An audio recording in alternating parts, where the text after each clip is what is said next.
So this is actually 2b of 5, or the third slide out of 6. I'm just learning this stuff. Hang with me.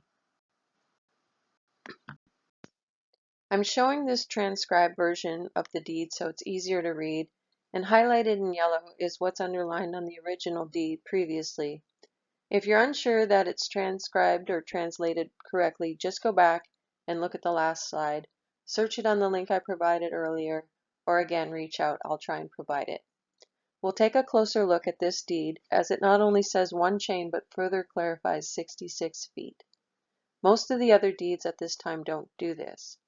Also, it starts at the termination of lot number 16 and across lot 15 to the southern line of lot 13. This would indicate that John Good owns the entire lot 15, not just the northern half.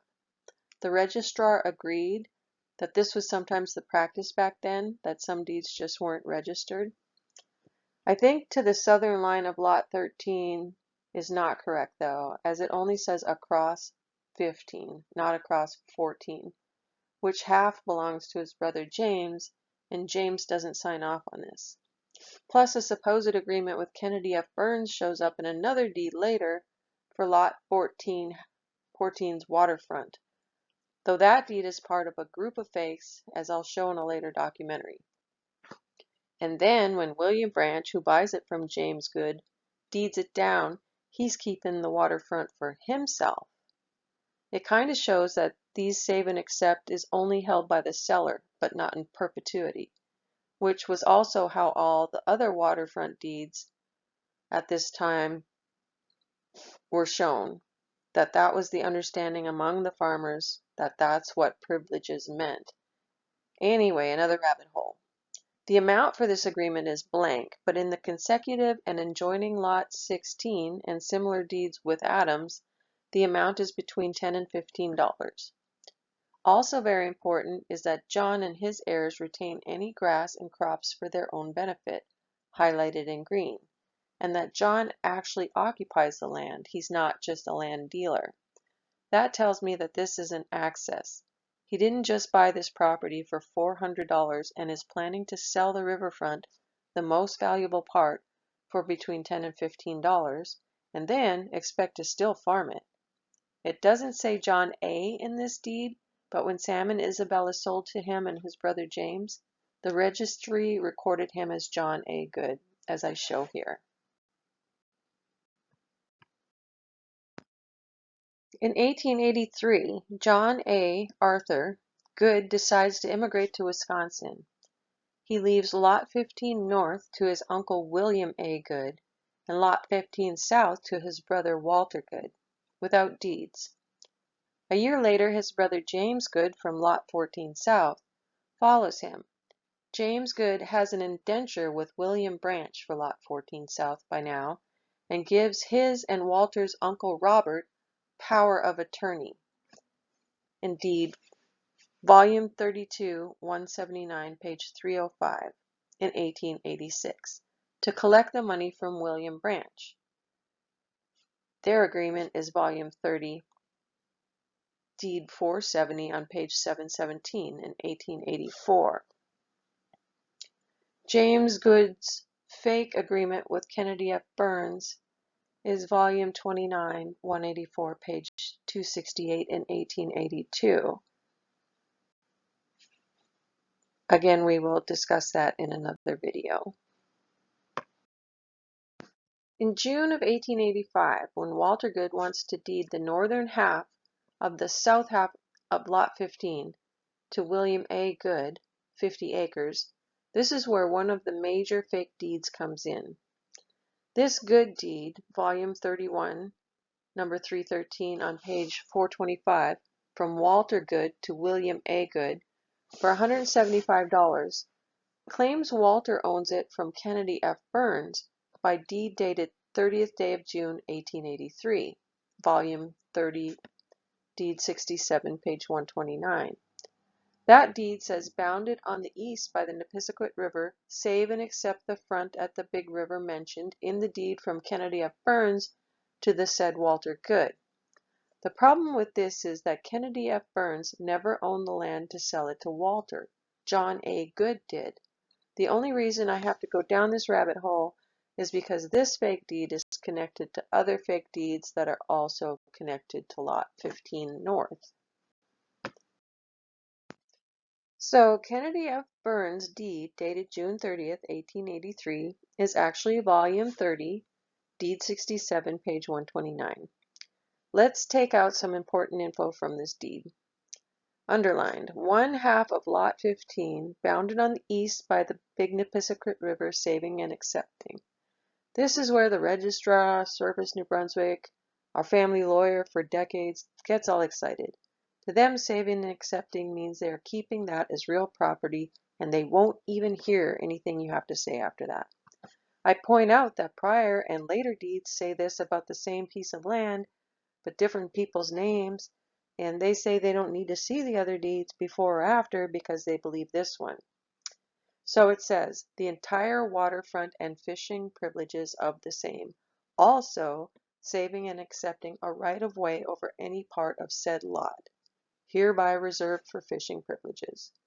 Then it says in brackets, conveyed to the said Kennedy F. Burns by William J. O'Brien by deed bearing the date blank day of blank AD 1880 blank, as reference then to will now fully appear.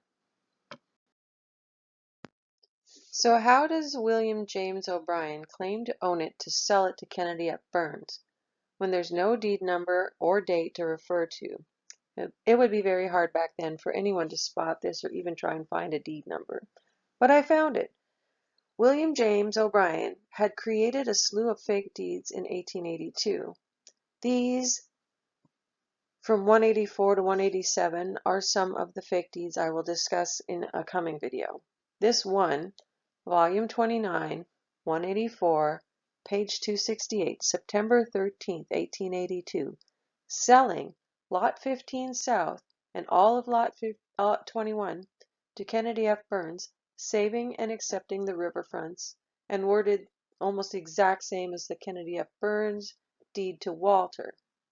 It doesn't say how William James O'Brien claims to own it to sell it to Kennedy F. Burns, but 2 days earlier, on the 11th of September in 1882, William James O'Brien creates a fake deed, Volume 29, 178, page 259, where he claims Robert Rankin is selling him all of lots 15, 21, and 34, 600 acres for $600. Here is Robert Rankin Fake Deed, Volume 29, 178, page 259, where William J. O'Brien claims Robert Rankin is selling him all of lots 15, 21, and 34, dated the 11th day of September, 1882. Robert Rankin, William J. O'Brien, $600, the Big Nipisiguit River, number 15 containing 200 acres, also lot number 21 containing 200 acres, and also lot number 34 containing 200 acres, conveyed to Robert Rankin by Honorable John Ferguson Jr., Alexander Rankin Ferguson, by indenture 31st day of July, 1876, and it's signed and notarized not by Rankin, but by Rankin's supposed attorney for Rankin. Now there is a deed where this specific group of people are selling property to Robert Rankin on that exact date cited in this deed, but it's not the land he claims it refers to. It's not lots 15, 21, and 34. It's deed volume 25, number 164 on page 268, July 31st, 1876. Now I'm surprised William James O'Brien used this deed to fake a deed to himself from Robert Rankin, because it was a pretty big deal. It was for the whole port on the northwest side of the harbor, then called St. Peter's Village, including properties and machinery and aqueducts that they sold for $40,000. From the famous first settler Doucet family of Bathurst, by the late Charles Doucet to the late Francis Ferguson, August 1st, 1835. Side note, Charles Doucet is also my ancestor. Smiley.